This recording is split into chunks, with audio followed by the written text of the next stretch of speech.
Everyone, my name is Rohan sir, and today we will discuss about the rotational motion chapter. And this chapter contents is the first we have discussed the introduction about the rotational motion. After that, we will discuss about the rigid body, types of motion of a rigid body. Then we will discuss about the very important and interesting chapter topic that is called the moment of inertia. After that, we will discuss perpendicular and parallel axis theorem. And again, we discuss the radius of gyrations. And 7 number, we will discuss the torque.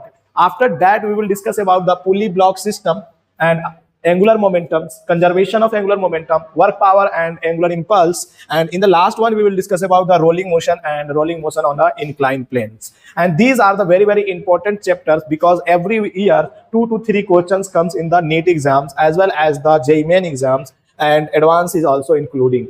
Okay and please like and subscribe करना ना भूलिएगा मेरे channel को, अगर आप मेरे channel पे हैं आते हैं और देखते हैं तो थैंक यू। हम लोग स्टार्ट करते हैं। सबसे पहले what is the introduction about the rotational motion, why we are study here about the rotational motion. तो in the kinematics we will discuss about the translational motion of the body. बच्चा देखो, मैंने kinematics के अंदर में discuss किया था translational motion of the body. Translational motion के अंदर में हम लोगों ने क्या देखा था कि पार्टिकल्स के जो मोशन होते थे ना वो चेंज नहीं होते थे, और उसके जैसे कि वेलोसिटीज हो गए, एक्सेलरेशन हो गए, ये सारे चीजें क्या होते थे ना पूरे बॉडी के लिए एक ही होते थे, और वो सेंटर ऑफ मास से हम लोग रिलेट करते थे उसको। But the in the rotational motion ये क्या होते हैं कि बॉडी का सेंटर ऑफ मास का एक्सेलरेशन कुछ और हो सकता है और बॉडी के किसी और पॉइंट पे उसकी एक्सेलरेशन कुछ और हो सकता है। इनके बारे में डिस्कस करते हैं। इनके अंदर में रोटेशनल मोशन के अंदर में क्या होता है, बॉडी रोटेट भी करता है और क्या हो सकता है, बॉडी मूव भी कर सकता है। तो ऐसे सिचुएशन को जब बॉडी केवल और केवल रोटेट कर रहा है तो उसको रोटेशनल मोशन बोलेंगे, लेकिन अगर बॉडी रोटेट भी कर रहा है और साथ में क्या कर रहा है, मूव भी कर रहा है, तो ऐसे सिचुएशन को हम लोग बोलते हैं rotational motion with translational motion. तो this is the our topic जो है, इसके अंदर में दोनों चीजों के बारे में हम लोग डिस्कस करेंगे। रोटेशनल मोशन क्या होता है बॉडी के अंदर में, उसके क्या क्या रिक्वायरमेंट है, और उसके बाद में डिस्कस करेंगे हम लोग ट्रांसलेशनल मोशन, और दोनों को कंबाइंड कर करके एक साथ डिस्कस करेंगे। बात समझ में आया क्या? तो हमारे पास में है सबसे पहले इंट्रोडक्शन। तो डालिए इंट्रोडक्शन और इसके अंदर में लिखिएगा, इंट्रोडक्शन के अंदर में लिखिएगा सबसे पहले पॉइंट बना कर करके, इंट्रोडक्शन में लिखिएगा सबसे पहले पॉइंट बना कर करके, in the kinematics we study about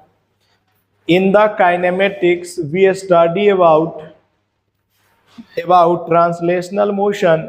We study about translational motion in which all particles of body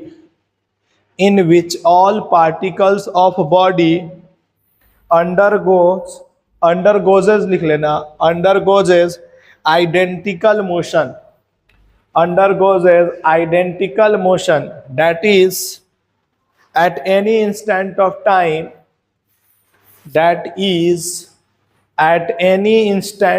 time, all particles have same velocity, acceleration, etc. Same velocity, acceleration, etc. ठीक है ना?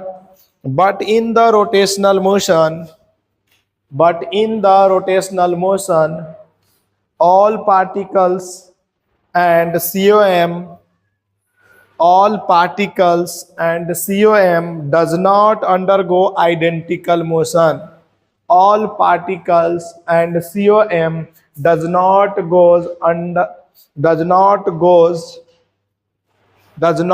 undergoes identical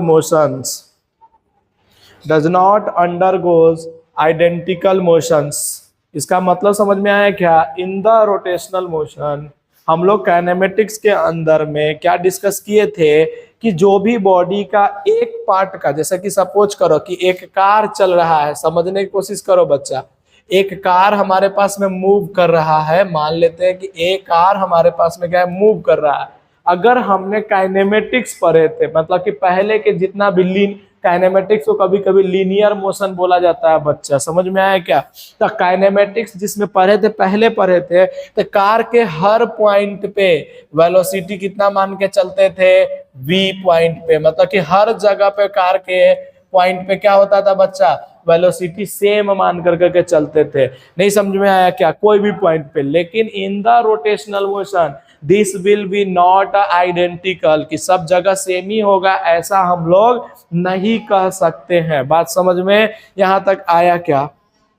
और भी चीजें हो सकती है, और भी डेफिनेशन हो सकती है कि in the rotational motion we will discuss about the combined translational and rotational motion, बहुत सारी चीजें होगी, तो और भी चीजें बातें करेंगे। लेकिन अब सेकेंड नंबर, ये तो इंट्रोडक्शन हो गया ना, समझ में आया क्या? कुछ कुछ इंट्रोडक्शन के अंदर में कुछ कुछ बातें समझ में आया क्या बच्चा? अब हम लोग डिस्कस करेंगे, सबसे पहले फर्स्ट टॉपिक का नाम डाल देते हैं, that is called the rigid body. सबसे पहले हम लोग डाल देते हैं टॉपिक का नाम कि रिजिड बॉडी क्या होता है। How to you will be the understand what is the rigid body. If we are talking about the rigid body, तो लेट सपोज कि this is the body, this is the body, एक body है। इस body के ऊपर में हमने एक पॉइंट ए मार दिया और एक पॉइंट हमने क्या कर दिया? बी कर दिया, ठीक है ना? When we have rotate this body with the omega, अगर हम इस बॉडी को रोटेट कराते हैं, एक जगह से दूसरे जगह तक लेके जाते हैं, या इसको कुछ भी करते हैं, इधर उधर कुछ भी करते हैं, क्या इन दोनों के बीच का डिस्टेंस अगर फिक्स है, मान लेते हैं कि ए और बी के डिस्टेंस कितना है बच्चा? d है, और ये डिस्टेंस फिक्स्ड है और ये टाइम के साथ में चेंज नहीं हो रहा है, हमेशा एक ही, ये इसके बीच के डिस्टेंस में कोई भी चेंजेस नहीं आया, चाहे कुछ भी कर दो, तो ऐसे बॉडी को हम लोग क्या बोलते हैं? रिजिड बॉडी बोलते हैं। जैसे पेन हो गया, टेबल हो गया, बुक हो गया, बुक के अंदर में अगर उसके पेज नहीं फाड़ते हैं और 2 पॉइंट दे देते हैं, उस बुक को यहाँ रखो या चांद के पार लेके जाओ, क्या उस बुक के अंदर में उसके बीच के डिस्टेंस में कोई चेंजेस आएगी? क्या नहीं आएगी। दैट मीन्स ये सारे के सारे चीजें जो है वो क्या है? बोलो, रिजिड बॉडी का एग्जाम्पल है। तो हम लोग कैसे देखो, डेफिनेशन इसलिए लिखवा रहे हैं ना कि this chapter will be comes in the class 12th for the Maharashtra board, और हम लोगों को सारे साथ में लेके चलने का है। ये नहीं कि उस समय ये पागल की तरह अभी हम 11th में है सर, क्यों पढ़े, 12th में तो 12th में पढ़ेंगे, ऐसा नहीं है। हम लोग जो है सीबीएसई के अनुसार प्रोसीड कर रहे हैं हर चैप्टर को। आपको सारे चैप्टर जो है सीबीएसई में जैसे जैसे वैसे प्रोसीड कर, लेकिन अगर महाराष्ट्र बोर्ड में अगर वो आता है तो उसको आप पहले से पढ़े हुए हैं ना, उसको अलग कर लेंगे, हाँ ये वाला है।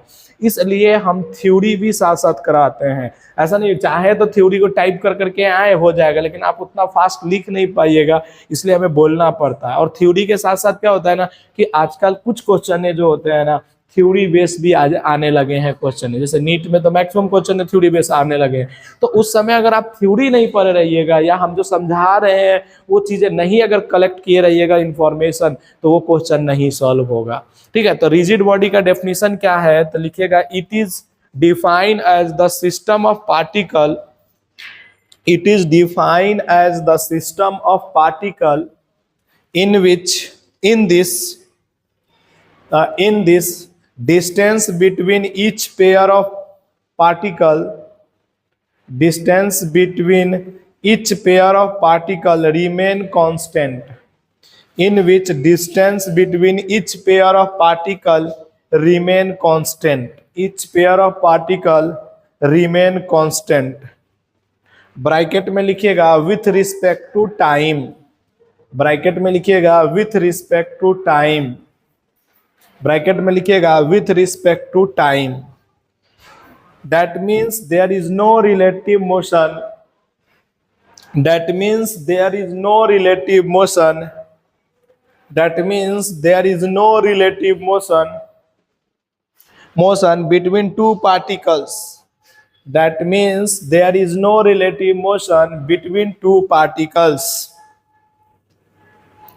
between two particles of a body, between two particles of a body।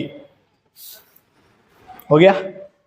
along the line joining, along the line joining them, along the line joining them by the application of external force, along the line joining, along the line joining them by the application of external force, by the application of external force, by the application of external force. Example में लिखेंगे pen, example में लिखना, ये बना लेना और लिखना pen, table, ये बना लेना और लिखना pen, table, stone, pen, table, stone, pen, table, stone, etcetera, pen, table, stone, etcetera, pen, table, stone, etcetera. सुनो, अब मैं एक चीज बताता हूं, जब इन दोनों के बीच में मतलब ये पॉइंट फिक्स है, समझो इधर और बात करना। देखो, अगर मैंने बोला कि ए पॉइंट है और यहाँ पे बी पॉइंट है, तो क्या ए और बी पॉइंट का कुछ ना कुछ तो मास होगा।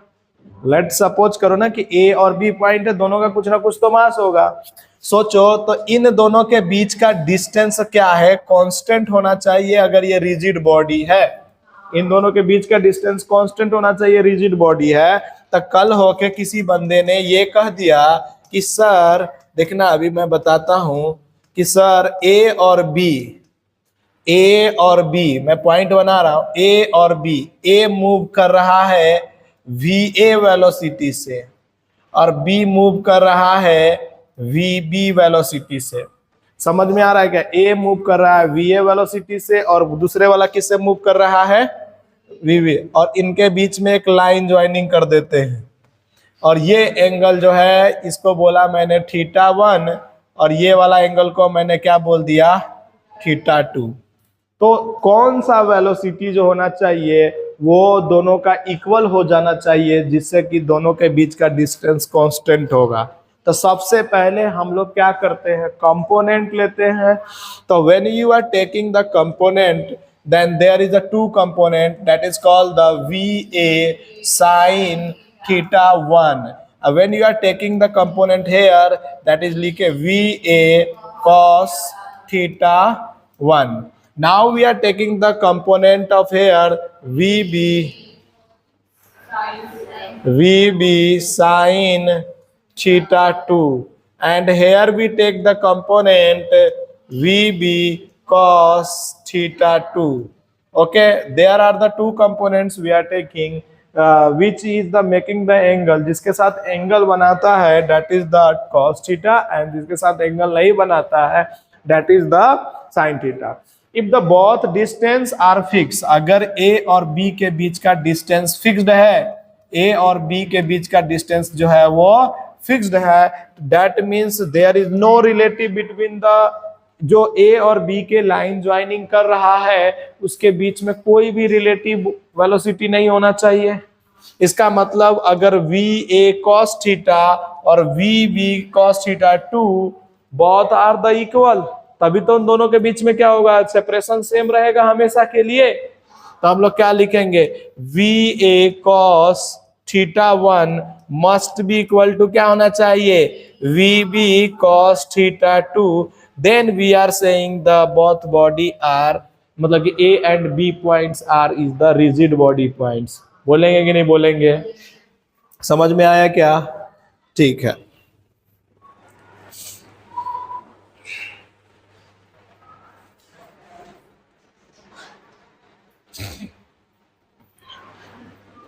अच्छा, कोई कमेंट्स इसके बारे में कोई कमेंट कर सकता है क्या? No comments.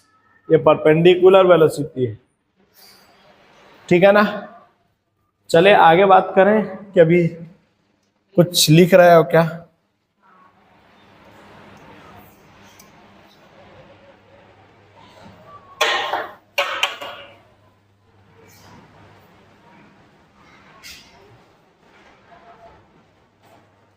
चले बताना।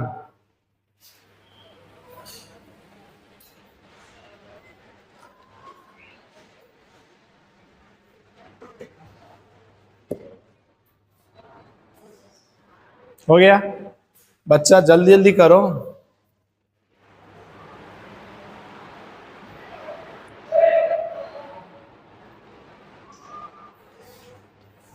कुछ एग्जाम्पल है हम ले रहे हैं, क्या आप बताइएगा क्या वो सच में our body is a rigid body और not? Our body is not rigid body. अच्छा, कोई बोले ऐसे कि the two blocks connected with a spring are rigid body और नॉट? दो बॉडी जो है किसी स्प्रिंग से कनेक्ट हो जाए तो क्या वो रिजिड बॉडी होगा? नहीं होगा। तो these are the examples which are not a rigid body.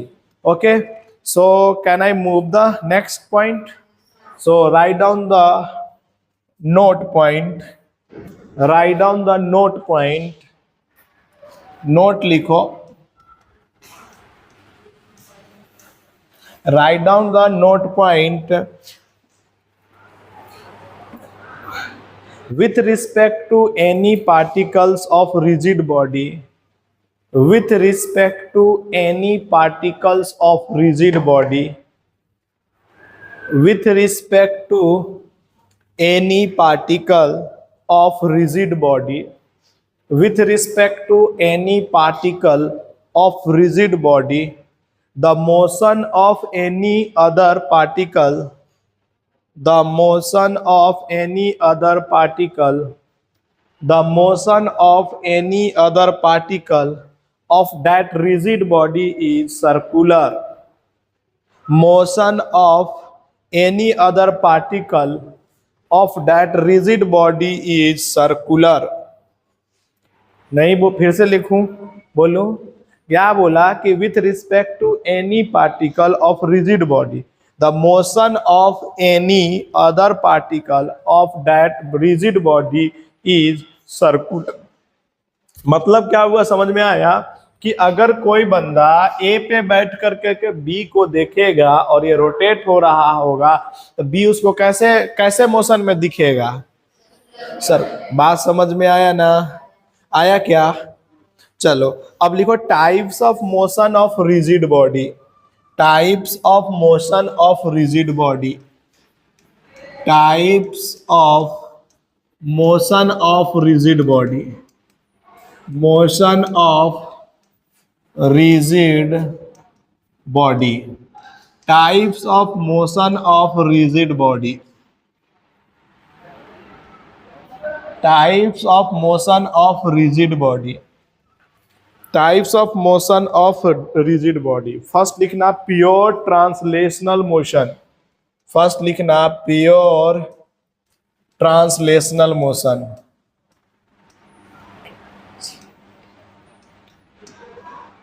Translational TIONL, pure translational motion LATIONL ना, ट्रांसलेशनल मोशन मतलब रिजिड बॉडी ऐसा होगा जो केवल और केवल क्या कर रहा होगा? ट्रांसलेशनल मोशन कर रहा होगा। बात सब अच्छा, जैसे कि मान लेते हैं ना एक पेन है, उसको ऐसे फेंके तो सीधा सीधा जा रहा है, उतना ये रोटेट होते हैं, ऐसे रोटेट होकर के नहीं जा रहा, सीधा सीधा ऐसे चला जाए तो ट्रांसलेशनल मोशन करेगा। इसी तरह से प्योर रोटेशनल मोशन होते हैं।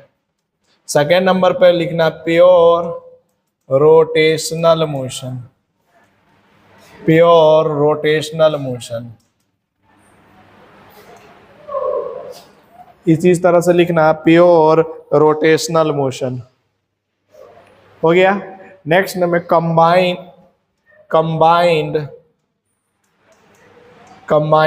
या combined translational and rotational motion,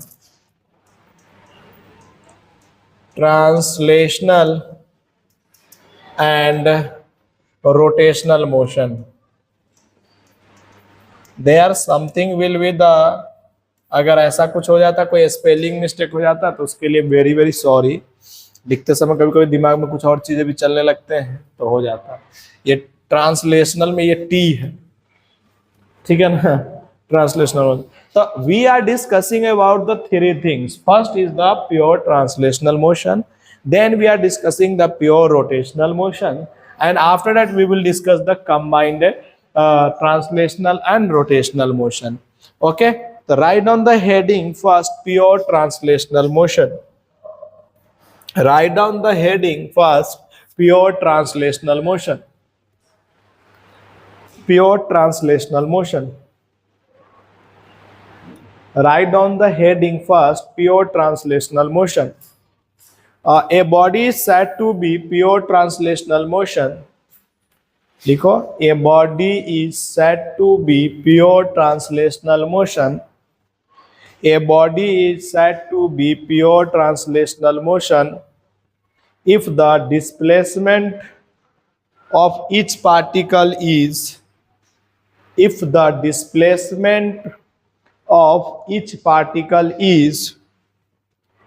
the same during any time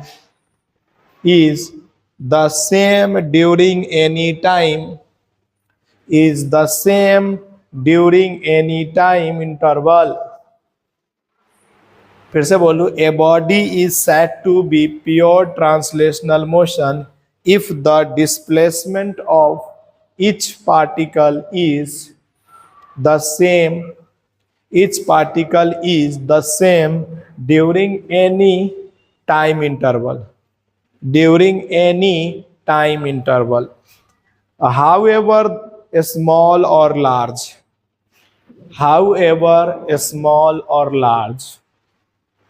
time interval कुछ भी हो जाए, लार्ज के लिए हो या स्मॉल टाइम इंटरवल के लिए, तो हाउ एवर स्मॉल और large, in this all particles have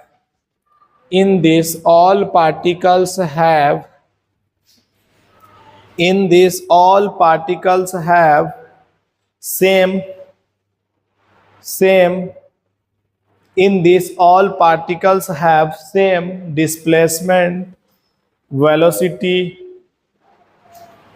and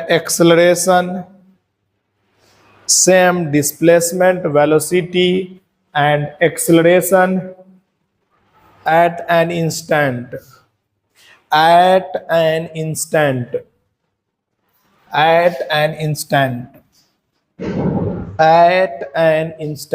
मतलब समझा क्या? कोई पार्टिकल अगर एक जगह से कहाँ जा रहा है, बोलो, दूसरे जगह पे जा रहा है, तो इस पार्टिकल का अगर एस जो भी होगा ना, यहां से हर पॉइंट के लिए वो एस सेम होगा। कोई बोलेगा सर इस वाले पॉइंट के लिए और इस वाले पॉइंट के लिए तो अलग होगा, नहीं। ट्रांसलेशनल मोशन मानेंगे तो हर जगह पे हम क्या मान के चलेंगे, इनके बीच का डिस्टेंस सेम है। बात समझ में आया कि नहीं आया? इसी तरह से अगर हम ट्रांसलेशनल मोशन में v लिखते हैं तो ये नथिंग बट, अगर हम लोग सिंपल VCOM पूछे तो ये भी किसके बराबर हो जाएगा? v के बराबर हो जाएगा। तभी तो हम लोग देखो ना, जिस पार्टिकल के अंदर में म्यूचुअल अट्रैक्शन होता है उसमें क्या करते थे, सबको निगलेक्ट कर देते थे कि नहीं कर देते थे? तो वो इसीलिए ना कि उसके हर पॉइंट पे सेम वेलोसिटी है। बात समझ में आया क्या? तो ACOM भी क्या हो जाएगा उस पार्टिकल का, बोलो, जो हमने निकाल के आया है वही हो जाएगा कि नहीं हो जाएगा? ये भी वेक्टर में होगा तो ये भी वेक्टर में होगा। नहीं समझ में आ रहा है बच्चा को? अरे नहीं समझ में आ रहा है क्या? कुछ बोले तुमसे कि डेल्टा एस मतलब S final minus S initial, अगर ये COM का निकालो, चाहे तुम डेल्टा एस जो पहले निकालते थे वो निकालो, S = UT + ½ AT², याद है क्या? तो वो सारे फार्मूला जो लगाएंगे, जैसे कि मैं एक सिंपल सा बता रहा हूं, S = UT + ½ AT²। तो यहाँ पे U जो है ना वो किसका है? COM का है। बात समझ में आ रहा है कि नहीं आ रहा? पहले लिखते थे 1/2, ए भी किसका लिख रहे थे? अच्छा, समझ में आया ना? क्योंकि वो सारे इक्वल होते थे। उस समय हम लोग रिजिड बॉडी के बारे में डिस्कस नहीं कर रहे थे, उस समय एक पार्टिकल्स के बारे में। अगर रिजिड बॉडी के बारे में भी डिस्कस कर रहे थे तो उसको पूरे बॉडी को हम मान लेते थे कि उसका बॉडी का एक सेंटर ऑफ मास है और हर चीज उसका आइडेंटिकल है। बात समझ में आया क्या? नहीं आया तो बोल सकते हो, बोलो ना भाई। आया क्या? अगर मैं बोलूं कि यही रिजिड बॉडी है, देखना मैंने बोला कि m1 मास का है, इसकी वेलोसिटी v1 है, m2 मास का है, इसकी वेलोसिटी v2 है, m3 मास का है और ये इसकी वेलोसिटी मान लेते हैं कि v3 है। बट ये कह रहा है कि ट्रांसलेशनल मोशन कर रहा है। क्या कर रहा है ये बॉडी? ट्रांसलेशनल। तो कुछ देर के बाद में जब ये बॉडी जाएगा यहाँ पे, तो m1 यहाँ से शिफ्ट होकर के कहाँ पहुंच जाएगा? यहाँ पे पहुंच जाएगा कि नहीं? m2 यहाँ से शिफ्ट होकर के कहाँ पहुंच जाएगा? थोड़ा सा आगे है तो आगे पहुंच जाएगा। m3 कहाँ पे पहुंच जाएगा? यहाँ पे पहुंच जाएगा कि नहीं पहुंच जाएगा? तो तुमसे पूछे मोमेंटम क्या होगा इस पार्टिकल का, पूरे सिस्टम का, तो हम क्या कहेंगे? Momentum is equal to sir m1 v1 plus m2 v2। अगर वेक्टर में लिखना है तो वेक्टर में लिख देंगे। अच्छा, बात समझ में आएगी नहीं? लेकिन हम क्या कहेंगे कि सर सारे पार्टिकल अगर प्योर ट्रांसलेशनल मोशन कर रहा है तो sir v1 is equal to v2 होना चाहिए ना। हर पॉइंट पे सेम वेलोसिटी होना चाहिए कि नहीं होना चाहिए? इसका मतलब, अरे नहीं समझ में आया? इसका मतलब sir P is equal to nothing but total mass into V लिखो। क्यों इतना टेंशन लेने का? टोटल मास मतलब समझता है ना। और ट्रांसलेशनल मोशन हो रहा है तो सारे जगह हर पॉइंट पे वेलोसिटी सेम होना चाहिए, तभी तो प्योर ट्रांसलेशनल मोशन होगा ना। तो v1 बराबर v2 बराबर v3 हो जाएगा कि नहीं हो जाएगा? अरे नहीं समझ में आया तो बताओ यार। ये m मतलब क्या लिखे हैं? Total mass m1 plus m2 plus m। अरे जब कॉमन आ जाएगा तो m1 plus m2 plus m3 आएगा कि नहीं आएगा? और उसी को क्या बोल देंगे? टोटल मास बोलेंगे कि नहीं? अगर इसी तरह से पूछे तुमसे अगर f लिखने के लिए, तब बोलो क्या लिखोगे? m इंटू ए लिख दोगे कि नहीं लिख दोगे सीधा? अच्छा, ये a नथिंग बट हमारे दिमाग में क्या चमकना चाहिए? अच्छा, ये सब क्या चलना चाहिए तुम्हारे दिमाग में? COM वाला ही होगा कि नहीं होगा? फटाफट लिख डालो ना। क्या पीछे वाला नहीं लिखे तुम लोग? अच्छा, काइनेटिक एनर्जी लिखना होगा तो क्या लिख देंगे? सोच के बता सकते हो तुम लोग? चलो आ जाओ, नेक्स्ट लिखो प्योर रोटेशनल मोशन। नेक्स्ट लिखो प्योर रोटेशनल मोशन। नेक्स्ट लिखो pure rotational motion. Pure rotational motion. A body is said to be, a body is said to be, a body is said to be in pure rotational motion. A body is said to be, a body is said to be pure rotational motion. A body is said to be pure rotational motion if the perpendicular distance, if the perpendicular distance, a body is said to be in pure rotational motion if the perpendicular distance of each particle, perpendicular distance of each particle remains constant. Each particle remain constant. Each particle remain constant from a fixed line, from a fixed line, from a fixed line or point, from a fixed line or point,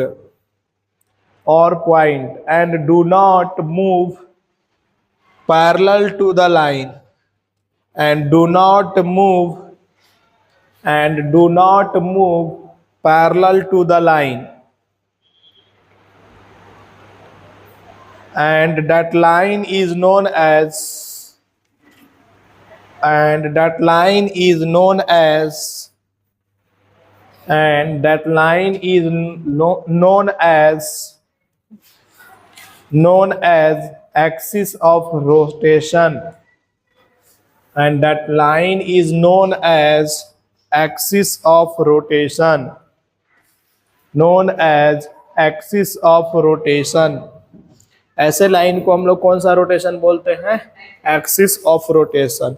देखना, all the particles have the same, all the particles have the same, next point लिख लो, all the particles have same theta, all the particles have same theta, omega, theta comma omega, theta angular displacement comma angular speed या velocity comma alpha and alpha and alpha and alpha at an instant, at an instant, at an instant। मतलब समझ में आया क्या? कोई rotational motion का example जैसे कि सेलिंग फैन, एग्जाम्पल में लिख लेना अ rotating ceiling fan, a rotating ceiling fan, arms of a clock, arms of a clock, arms ARMS, arms of a clock etc, arms of a clock etc। थोड़ा सा हम लोग इसके बारे में भी डिस्कस कर लेते हैं बिकॉज आगे आएगा। तो देखो कोई भी पार्टिकल्स जो है ना, अगर ए पॉइंट से ये ओ पॉइंट एक इसका फिक्स है और इस पॉइंट से रोटेट कर कर कर करके इसने क्या हाथ पे चला गया है, बी पॉइंट पे चला गया। यहां से यहां तक रोटेशन किया है, मान लेते हैं इसके पास में ओमेगा था ये पार्टिकल, तो यहाँ पे ये एंगल जो बनाएगा ना ये थीटा, अब इसके कहीं पे से भी खींचोगे ना लाइन तो हमेशा वो क्या होगा, थीटा ही होगा। बात समझ में यहाँ तक आया क्या? याद करो अगर तुमसे पूछा जाए एंगुलर डिस्प्लेसमेंट तो क्या बोलोगे, आर्क अपॉन में, बोलो जल्दी से, रेडियस बोलोगे कि नहीं बोलोगे? आर्क अपॉन में रेडियस बोलोगे कि नहीं बोलोगे? तो थीटा इज इक्वल टू क्या लिखोगे, आर्क अपॉन में आर लिख दोगे कि नहीं लिख दोगे? अच्छा समझ में आया क्या? अच्छा तुमको ओमेगा निकालना हो, ओमेगा मतलब एंगुलर वेलोसिटी निकालना हो, तो D theta by D T करोगे तो क्या इसका वेलोसिटी एंगुलर वेलोसिटी निकल जाएगा कि नहीं निकल जाएगा? याद है या नहीं है? अच्छा फिर से अगर अल्फा निकालना हो तो क्या लिखते थे, याद है? D omega by D T. या थीटा को ही अगर मैंने एंगुलर डिस्प्लेसमेंट को ही 2 बार टाइम के रिस्पेक्ट में कर दिया तो क्या हमारे पास में अल्फा आ जाएगा क्या? ये सब पढ़े हैं कभी ना कभी? अरे कभी ना कभी तो पढ़े ना सर्कुलर मोशन में, तो उसके बारे में ज्यादा डिस्कशन हम नहीं करते हैं, ठीक है ना?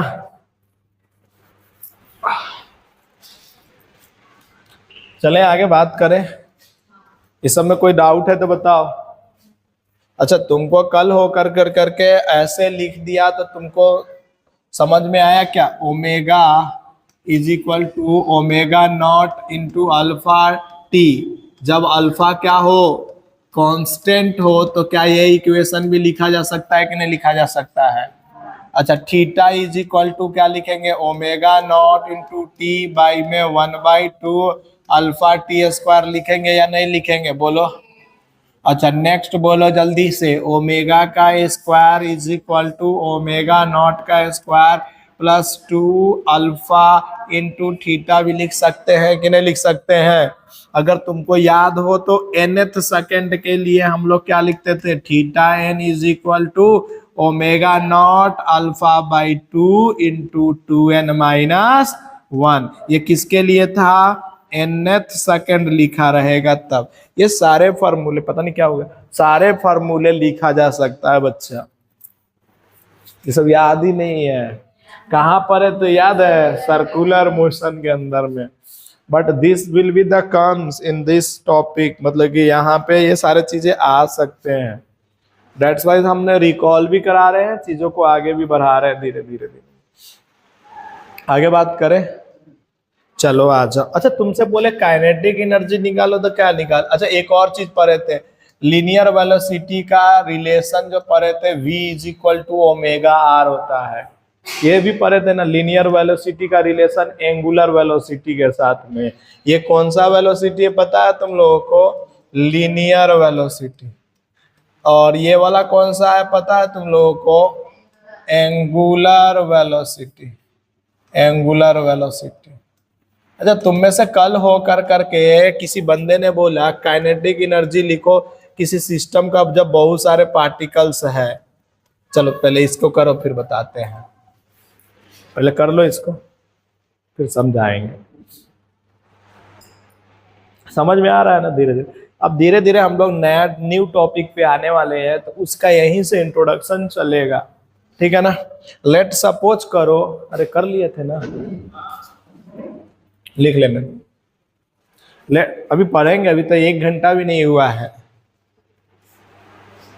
ठीक है ना। तो अभी पढ़ेंगे, थोड़ा सा पढ़ेंगे और फिर चीजों को समझेंगे। अब सुनो मेरी बात को समझाएं। लेट सपोज करो कि this is the rigid body. क्या है ये? रिजिड बॉडी है। And let suppose this is the axis of rotation मान लेते हैं, और चाहे इसको ऐसे मान लेते हैं, this is the axis of rotation, मतलब ऐसे रोटेट कर रहा है। कैसे रोटेट कर रहा है बच्चा? ओमेगा से इसको ऐसे रख दिए हैं और इस तरह से रोटेट कर रहा है पार्टिकल्स। नहीं समझ में आया क्या? इस एक्सिस के थ्रू रोटेट कर रहा है, और इसको मान लिए एक्स वाई एक्सिस, और इधर वाले को क्या मान लिए? X axis. अब यहाँ पे कुछ पार्टिकल्स होंगे m1 पार्टिकल्स जो रोटेट कर जा रहे होंगे, मान लेते हैं v1 वेलोसिटी से। यहाँ पे पार्टिकल्स होंगे ऐसे रोटेट कर रहे हैं ना। रुको, गलत बन गया है, रुको रुको 1 मिनट। उधर वेलोसिटी दे दिया ना मैंने। जब हमने रोटेशन कौन सा एक्सिस से करवाया पता है तुम लोगों को?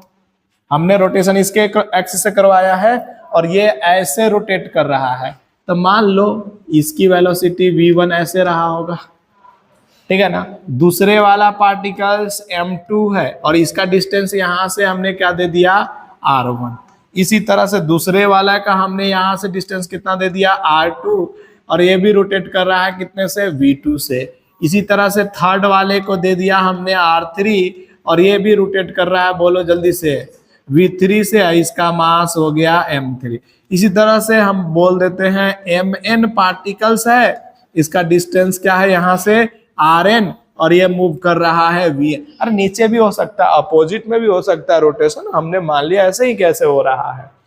तुम इन सब में से देखने के बाद में बोलो v1 क्या लिखोगे? कोई बता सकता है v1 इज इक्वल टू क्या लिखेंगे? सर ओमेगा तो सबका सेम है, because this is the rigid body and it will be the rotate. तो क्या लिखेंगे फर्स्ट वाले का? Omega into r1। इसी तरह से सेकेंड वाले के लिए क्या लिखेंगे? Omega into r2। थर्ड वाले के लिए क्या लिखेंगे? Omega into r3। इसी तरह से vn इज इक्वल टू क्या लिखेंगे? ओमेगा इंटू, अरे लिखेंगे या नहीं लिखेंगे? अब तुम में से कितना बोलना चाहता है कि जब सर ऐसे लिख रहे हो तो हर पार्टिकल का अपना काइनेटिक एनर्जी होगा। पता नहीं क्या काट लिया यहाँ पे ना, वो थोड़ा सा आ गया है, ओ क्या भूल जाते हैं ना। तो बोलो टोटल काइनेटिक एनर्जी तुम में से कितना लोग बोलना चाहता कि 1/2 m1 v1 का स्क्वायर 1/2 m2 v2 का स्क्वायर प्लस डैश 1 बोलो जो 2 mn vn का स्क्वायर होगा कि नहीं होगा? तुम में से कितना बोलना चाहता है? 1/2 m1 तो m1 है, अब v1 के जगह पे ओमेगा r1 का होल स्क्वायर। इसी तरह से दूसरे वाला का बोलो जल्दी से, m2 बोलो ओमेगा m2 ओमेगा r2 का प्लस डैश यहाँ पे क्या लिखेंगे? बोलो 1/2 mn ओमेगा rn का स्क्वायर लिखेंगे कि नहीं लिखेंगे? सबका होल स्क्वायर ही लिख रहा हूं भाई यहाँ पे ना, ठीक है ना। इसका भी स्क्वायर ही होगा, अरे सही है ना। अच्छा चलो इसको काट ही देते हैं। ये तो दूसरा वाला उठ गया ना इधर वाले से। अब ठीक है, चलो आओ। अब तुम में से कितना लोग बोलना चाहते, कलर चेंज कर देता हूं, कितना लोग बोलना चाहता है कि काइनेटिक एनर्जी जो है वो टोटल जो है हमारे पास में क्या आ जाएगा? जल्दी से बताओ। 1/2 m1 r1 का स्क्वायर प्लस में 1/2 भी कॉमन ले लिया मैंने। अच्छा इधर बोलो जल्दी से m2r2 का स्क्वायर। अरे सही लिख रहे हो ना? प्लस डैश रुको ना, ओमेगा का भी काम करेंगे ना, mn/rn का स्क्वायर। और इधर हम लिख देते हैं ओमेगा स्क्वायर। दिख रहा है तुम लोगों को? चलो देखो तो सही लिख रहा है क्या? आगे चल करके ये जो वैल्यू आया है ना, ये जो वैल्यू आया है m1r1 का स्क्वायर, m2r2 का स्क्वायर, डैश mn/rn का square, this name is the unique name and यह नाम ही इसका काफी है। This is called the I, moment of inertia. I for moment of inertia. यही अगला टॉपिक है ना अपने पास में, इनर्शिया। यार गजब लिखा जाता है कभी कभी।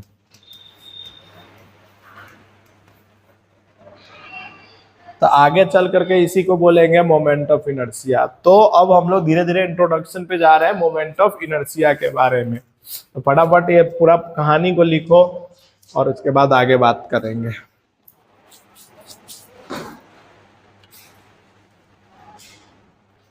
ये रोटेशनल मोशन के अंदर में मोमेंट ऑफ इनर्शिया का हम लोगों ने इंट्रोडक्शन पे आ चुके हैं। मोमेंट ऑफ इनर्शिया क्या होता है बच्चा? m1r1 का स्क्वायर प्लस m2r2 का स्क्वायर प्लस डैश mn/rn का स्क्वायर होता है। यहां तक में कोई तकलीफ देने की कोई बातें नहीं है। तो आगे चल कर करके लिखेंगे। पहले तो एक छूट गया डेफिनेशन, कंबाइंड रोटेशनल प्लस में कंबाइंड ट्रांसलेशनल एंड रोटेशनल। तो उसको लिख लो पहले, उसका डेफिनेशन करवा देते हैं।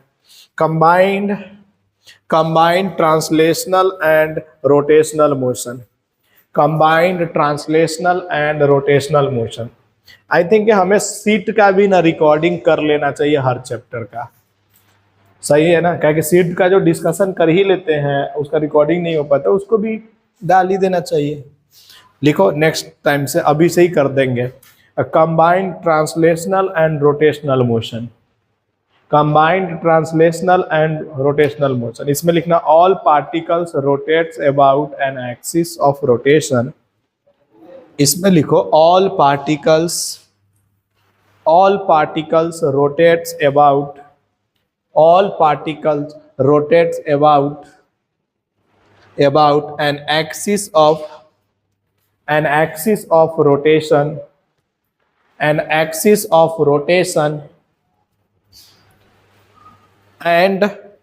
the axis of rotation move with respect to the ground, and the axis of rotation move with respect to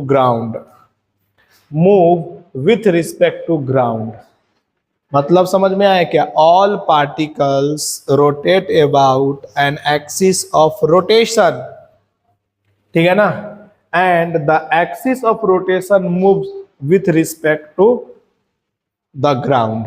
मतलब अभी देखो पंखे के अंदर में देखो, तो पंखे के अंदर में पार्टिकल्स रोटेट कर रहे हैं, लेकिन इसका एक्सिस ऑफ रोटेशन जो है ना वो रोटेट नहीं कर रहा है। तो ये प्योर रोटेशन क्या बोलेंगे? प्योर रोटेशनल मोशन बोलेंगे। बट जब कार जो चलता है तो उसका व्हील्स जो होता है ना वो रोटेट भी करता है, और जो व्हील्स का जो एक्सिस ऑफ रोटेशन है वो भी आगे बढ़ते जाता है ग्राउंड के रिस्पेक्ट में। नहीं समझा? वो चक्के जिसके साथ लगे हुए रहते हैं जिस पे और रोटेट कर रहे हैं वो भी तो आगे बढ़ रहे हैं। ग्राउंड, तुम ग्राउंड पे बैठ करके क्या देख रहे होंगे कि उस चक्का के साथ साथ जो एक्सिस से रोटेट कर रहा था जिसके थ्रू वो भी आगे बढ़ रहा है ना। तो दैट मीन्स वहां पे क्या आ जाएगा? कौन सवाल आ जाएगा? Combined rotation plus translation. नहीं आया समझ में? नहीं आया समझ में? जैसे सपोज करो ना, मैं ऐसे एग्जाम्पल दे देता हूं तुमको समझने के लिए। सपोज करो कि ये हमारे पास में है और ये हमारे पास में ग्राउंड है जहां पे तो ये v वेलोसिटी से ये चल रहा है, अभी चल रहा है v वेलोसिटी से, तो क्या रोटेशनल मोशन होगा? नहीं, क्या कि रोटेट नहीं कर रहा है, ऐसे से सीधा सीधा चल रहा है। लेकिन अगर मैं बोलूंगा चल रहा है और साथ में ये भी रोटेट कर रहा है ओमेगा से, अब क्या हो गया, कंबाइंड रोटेशनल प्लस ट्रांसलेशनल हो गया।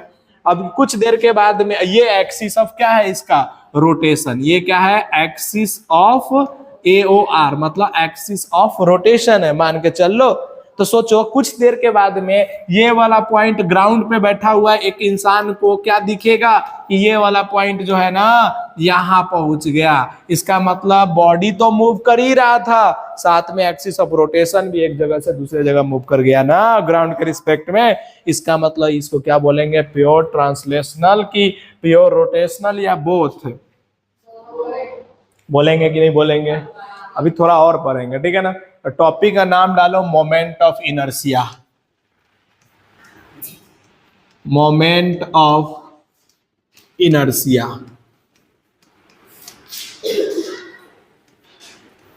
मोमेंट ऑफ इनर्शिया, टॉपिक का नाम डाल दो moment of inertia. This is the very big topic, ये मतलब कि अच्छा खासा चलेगा 2-3 दिन इस पे, ठीक है ना। अभी तो थोड़ा थोड़ा बिल्डअप कर रहे हैं, धीरे धीरे हाई लेवल तक जाएंगे, इसमें बहुत सारे प्रूफ होंगे। जैसे एक्स पे जा करके आर लेते थे, याद है क्या, dx का जो थिकनेस लेते थे, तो इसमें भी आएगा, वो कहानियां बहुत आएंगी। तो लिखो first, it give the measurement. अच्छा, मोमेंट ऑफ इनर्शिया क्या होता है, देखो मैं समझाता हूँ। मोमेंट ऑफ इनर्शिया क्या होता है, पहले कोई बॉडी के अंदर में जैसे मास होता था, याद है क्या, किसी बॉडी का कुछ ना कुछ मास होता था, समझ में आया कि नहीं आया। उसी तरह से रोटेशनल मोशन के अंदर में ना मास जो है किससे रिप्लेस हो जाता है, मोमेंट ऑफ इनर्शिया से। कोई बॉडी रोटेट करना चाहता है तो मास क्या चाहता है कि बॉडी रोटेट ना करे, मतलब उसके रोटेशनल इफेक्ट को क्या करना चाहता है, मास बोलो खत्म करना चाहता है कि नहीं रोटेशनल इफेक्ट नहीं आए। याद है इनर्शिया पढ़े थे हम लोग, तो उसमें क्या होता था, याद है तुम लोगों को, इनर्शिया क्या कहता था कि कोई बॉडी अगर रेस्ट में है तो हमेशा रेस्ट में रहना चाहता है। बात समझ में आया कि नहीं आया। तो इसी तरह से मोमेंट ऑफ इनर्शिया क्या करता है कि if the body is try to rotate then it will try to restrict to the rotation, that is called the moment of inertia. ये मेजर करता है कि बॉडी का रोटेशनल रजिस्ट, मतलब कि किसी बॉडी के अंदर में रोटेशन करने वाला है तो उसके रेजिस्टेंस को क्या करता है ना, ये मेजर करने का काम करता था। लिखो, it give a measurement of the resistance, it gives a measurement of the resistance. मतलब समझ में आया ना, इट मतलब कि उस रोटेशनल इफेक्ट को क्या करना चाहता है, वो रजिस्ट करना चाहता है, रोटेशनल इफेक्ट को रोकने की कोशिश करता है, लेकिन वो होगा नहीं, लेकिन करने की कोशिश करता है, उसी को क्या बोलेंगे, MOI, मोमेंट ऑफ इनर्शिया। तो लिखेंगे it's give a measurement of the resistance, measurement of the resistance, measurement of the resistance of a body, of a body, of a body, of a body, of a body to a change in its, to of a body to a change in its rotational motion, to a change in its rotational motion। मतलब समझ में आया ना, कोई body अगर rotate करना चाहता है तो उसको उसके रजिस्टेंस, मतलब रजिस्ट करने की जो मेजरमेंट है ना, ये कितने से वो रजिस्ट कर सकता है। जैसे एका बैग तुम किसी चीज पे धक्का लगाओगे तो एका बैग वो आगे की तरफ थोड़ा ही रोटेट करना चले, पहले तो वो कुछ देर तक पहले वो अपना जितना उसके पास में रजिस्टेंस है उतने से रोकने की कोशिश करेगा ना। लेट सपोज करो एक चक्का रख देते हैं यहाँ पे, ट्रक का व्हील्स रख देते हैं और उसके बाद उसको धक्का लगाने की कोशिश करते हैं। एक बच्चा जाएगा, 2 साल का बच्चा जाएगा, उसको धक्का लगाएगा तो क्या वो चल जाएगा, क्या नहीं चल पाएगा ना। क्यों नहीं चल पाया, क्योंकि उस 2 साल के बच्चे ने जितना उसको रेजिस्टेंस मतलब कि रोटेशनल इफेक्ट देने की कोशिश कर रहा था ना, वो अकेले खा जा रहा था। कौन खा जा रहा था, ट्रक के जो व्हील्स थे वो। लेकिन तुम जाओगे उसको धक्का लगाने के लिए तो तुमको कुछ ताकत लगाओगे तब जाकर करके वो रोटेट करेगा। तो तूने जो कुछ ताकत लगाया उसके बाद वो रोटेट किया ना, तो जो कुछ था ना जो रजिस्ट कर रहा था, दैट कुछ is called the moment of inertia. नहीं समझ में आया, अभी भी नहीं आया, ठीक है। तो नेक्स्ट पॉइंट लिखो, moment of inertia is the properties of an object, moment of inertia, moment of inertia is property of an object, property of an object, property of an object that is related to its mass distribution, that is related to its mass distribution, that is related to its mass distribution, mass distribution हो गया. If a body, next point लिखना, if a body is at rest. देखो ये सब theory क्यों दे रहे हैं कि अगर आप नीट के क्वेश्चन सॉल्व करोगे तो थ्योरी भी आ सकता है. तो आपको थ्योरी पता होना चाहिए, समझ में आना चाहिए कि अच्छा मोमेंट ऑफ इनर्शिया क्या होता है, मास डिस्ट्रीब्यूशन, बॉडी के कितने मास डिस्ट्रीब्यूशन है, कैसे मास डिस्ट्रीब्यूशन है, उस पर भी डिपेंड करता है.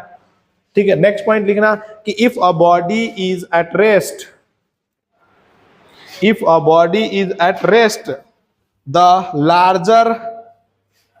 larger moment of inertia of a body, the larger moment of inertia of a body,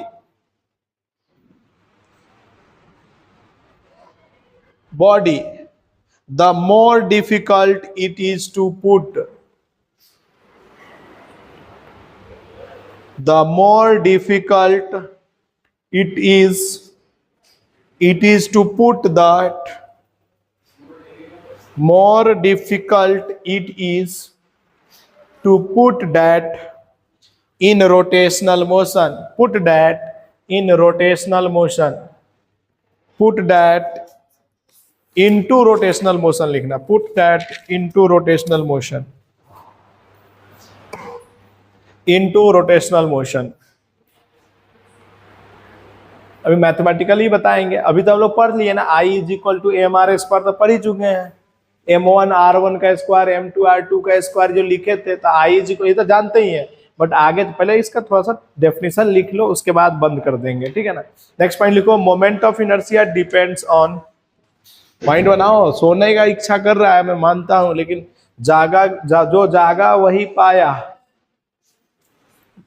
moment of inertia depends on, moment of inertia depends on, first लिखना density of material, first लिखना density of material, density of material of body, density of material of body, density of material of body slash कर करके लिखना nature of mass distribution, slash जानते हैं ना, ऐसे कर करके लिखना nature of mass distribution, nature of mass distribution. Second लिखना shape and size of the body, second लिखना shape and size of the body, shape and size of the body. Third लिखना एक्सिस ऑफ रोटेशन, थर्ड लिखना axis of rotation, third लिखना axis of rotation. कुछ पॉइंटें लिख लो, फिर उसके बाद में इसका एक मैथमेटिकली थोड़ा सा दे दूंगा, उसके बाद में छोड़ दूंगा. नेक्स्ट लिखना नोट लगा कर करके, मोमेंट ऑफ इनर्शिया, MOI लिख लिया करो ना, पूरा पूरा मत लिखो. MOI का मतलब मोमेंट ऑफ इनर्शिया होता है. तो MOI does not change, MOI does not change if the mass is, if the mass is, first लिखना if the mass is, इसके अंदर में फर्स्ट पॉइंट बना के लिखना shifted parallel to the axis of rotation, first लिखना shifted parallel to the axis of rotation, shifted parallel to the axis of rotation. Second लिखना rotate with constant, second लिखना rotate with constant radius, rotate with constant radius about axis of rotation, rotate with constant radius about axis of rotation, about axis of rotation, rotate with constant radius about axis of rotation. मतलब समझ में आया क्या कि अगर parallelly shift कराते हैं axis of rotation से तो मोमेंट ऑफ इनर्शिया में कोई चेंजेस नहीं आता। यही तो लिखा है, shift parallel to the axis of the rotation. बात समझ में आया कि नहीं? अगर उसका रेडियस फिक्स है कोई ऑब्जेक्ट का और उसके बाद में उसको क्या करते हैं, रोटेट कराते हैं ना कांस्टेंट से, तब भी उसका क्या होता है, कोई भी चेंजेस नहीं आता है। अब थोड़ा सा समझो मोमेंट ऑफ इनर्शिया के बारे में। देखो, अगर मैं बोलूं कि एक एक्सिस ऑफ रोटेशन ये है, ये क्या है हमारे पास में, एक्सिस ऑफ रोटेशन है। बात समझ में? AOR लिखने का मतलब होगा एक्सिस ऑफ रोटेशन। अब मैंने क्या बोला, इधर एक बॉडी है जिसका मास m है और यहां से इसका डिस्टेंस जो है वो r है। बात समझ में आया ना? ये डिस्टेंस कितना है इसका, r है। r मस्ट बी परपेंडिकुलर होना चाहिए, मतलब बॉडी से एक्सिस ऑफ रोटेशन से हमेशा जो होना चाहिए वो डिस्टेंस कैसा होना चाहिए, परपेंडिकुलर होना चाहिए। अब तुमसे पूछे कि इस बॉडी m मास का मोमेंट ऑफ इनर्शिया क्या होगा, तो तुम क्या बोलोगे, I is equal to mr²। बोलोगे कि नहीं बोलोगे? अरे mass into product of perpendicular distance square, बोलोगे कि नहीं बोलोगे? इसका देखो, हमेशा एक्सिस ऑफ रोटेशन से वो परपेंडिकुलर वाला लाइन ही हमारे लिए काम का है। बात समझ में आया कि नहीं आया?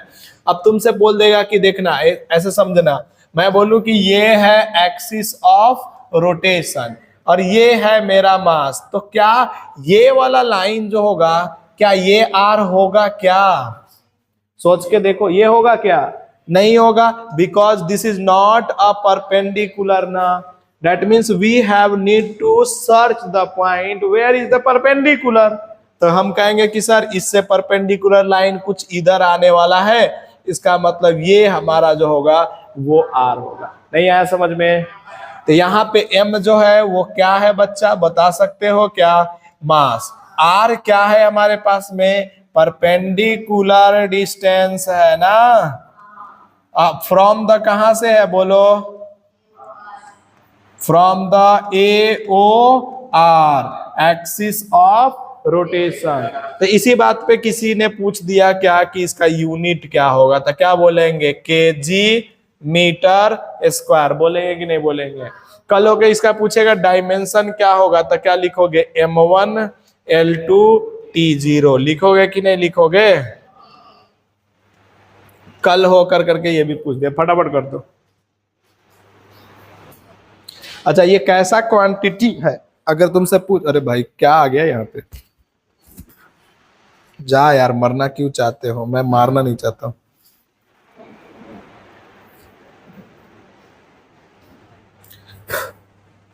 सॉरी यार, गया? हाँ ठीक है, ऊपर है तो ठीक है, जल्दी करो। कल होके तुमसे पूछे कि मोमेंट ऑफ इनर्शिया कैसा क्वांटिटी है, तो क्या बोलोगे, वेक्टर है? वाह, कैसा क्वांटिटी है? चलो बहुत है। ऐसे इसको स्केलर बोलते हैं, लेकिन ये है, पता है कैसा क्वांटिटी है, टेंसर क्वांटिटी। पढ़े थे, टेंसर और स्केलर दोनों सेमी के बराबर होते हैं। तो आगे चल कर करके लिखवा देंगे, पहले इतना तक तो लिख लो फटाफट, इसके बाद में वही पॉइंट लिखवाएंगे। उसके बाद में हाँ पॉइंट लिखो, moment of inertia is a tensor quantity, यहीं पे लिख लेना, it is a tensor quantity, it is a tensor quantity.